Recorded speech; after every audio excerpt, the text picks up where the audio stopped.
నెల్లూరు జిల్లాలో ఒక్కసారిగా పెద్ద దుమారం రేపిన లేడీ డాన్ నిడుగుండ అరుణ వ్యవహారం రోజురోజుకి కొత్త మలుపులు తిరుగుతోంది.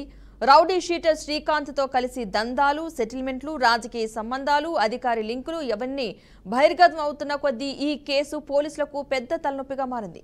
అరెస్ట్ అయిన తర్వాత బయటకు వస్తున్న వాస్తవాలు చూస్తే ఇది కేవలం ఒక గ్యాంగ్ వ్యవహారం కాదు, 4 రాష్ట్రాలకు విస్తరించిన నేర సామ్రాజ్యం అన్న అనుమానాలైతే వ్యక్తమవుతున్నాయి. ఏకాంత వీడియోలు, బహుళ సర్టిఫికేట్లు, హత్య కేసుల్లో పాత్ర, ఇలా అరుణ పేరు చుట్టూ గందరగోళం పెరిగిపోతోంది.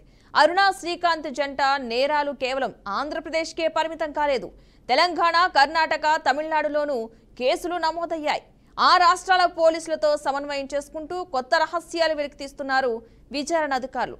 దీంతో ఈ దంపతుల దందా పరిణామం ఎంత పెద్దదో బయటపడుతోంది.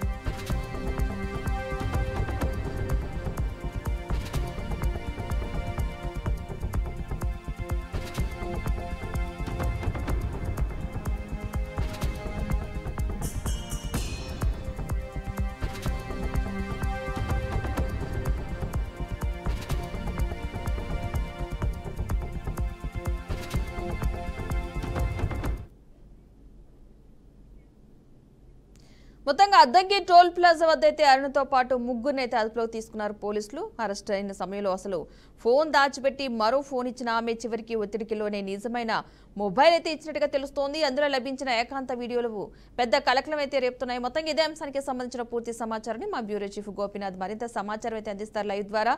గోపీనాథ్, చెప్పండి, ఈ అరుణ కేసుకు సంబంధించి ఇప్పుడు నిజాలు బయటపడమే కాకుండా గతంలో కూడా చాలా కేసులు ఉన్నట్టుగా అయితే తెలుస్తుంది. అప్డేట్స్ ఏంటి అసలు?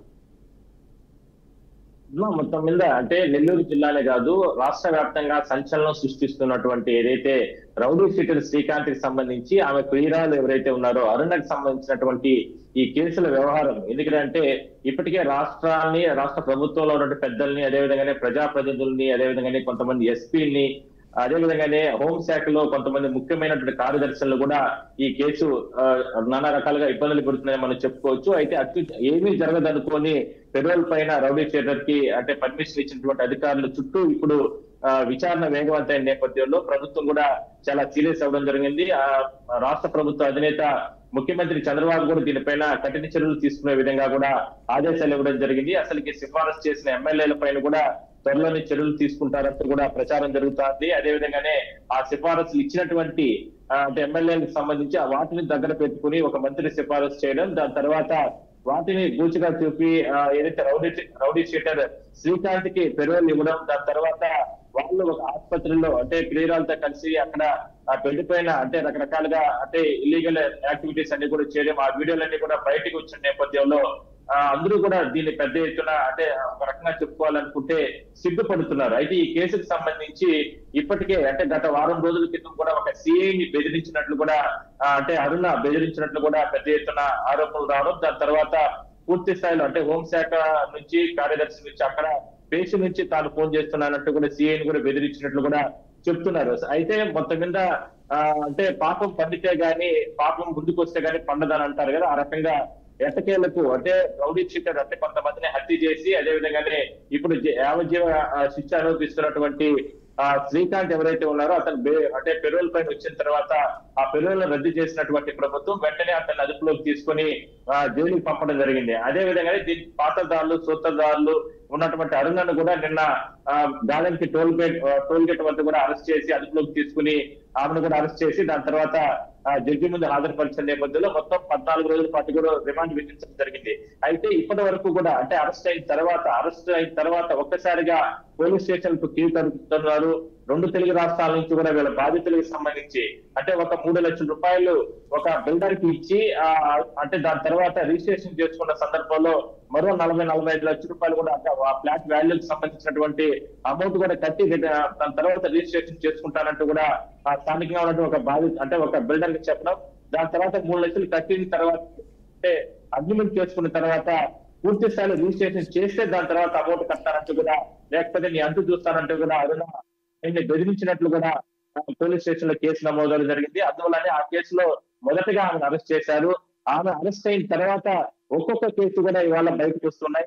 పెద్ద ఎత్తున అంటే నెల్లూరు జిల్లానే కాకుండా అన్ని జిల్లాల నుంచి కూడా పెద్ద ఎత్తున పదుల సంఖ్యలో ఇప్పటికే బాధితులు అంటే అది ల్యాండ్ కి సంబంధించినటువంటి కబ్జా అయినటువంటి బాధితులు కావచ్చు, అదే విధంగానే ఏదో ఒక రూపంలో ఆ బాధితుల నుంచి ఎవరైతే శ్రీకాంత్ నుంచి కావచ్చు, అదే విధంగానే అరుణకు సంబంధించినటువంటి వాళ్ళ గ్యాంగ్ తో ఇబ్బందులు ఉన్నటువంటి నేపథ్యంలో వాళ్ళందరూ కూడా ఒక్కొక్కరు ఇవాళ పోలీస్ స్టేషన్ కు మెట్లెడుతున్నారు. అదే విధంగా కంప్లైంట్స్ ఇస్తున్నారు.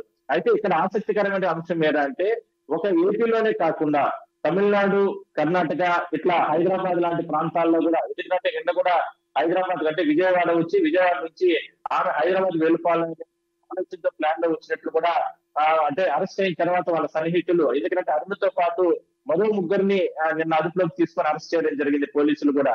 అయితే ఈ చాలా అంశాలు ఆసక్తికరమైన అంశాలు బయటకు వస్తున్నాయి. మరోవైపు ఆమె ఫోన్ కి సంబంధించినటువంటి సీజ్ చేసిన తర్వాత ఫోన్ డేటా అంతా కూడా పరిశీలన చేస్తున్నారు.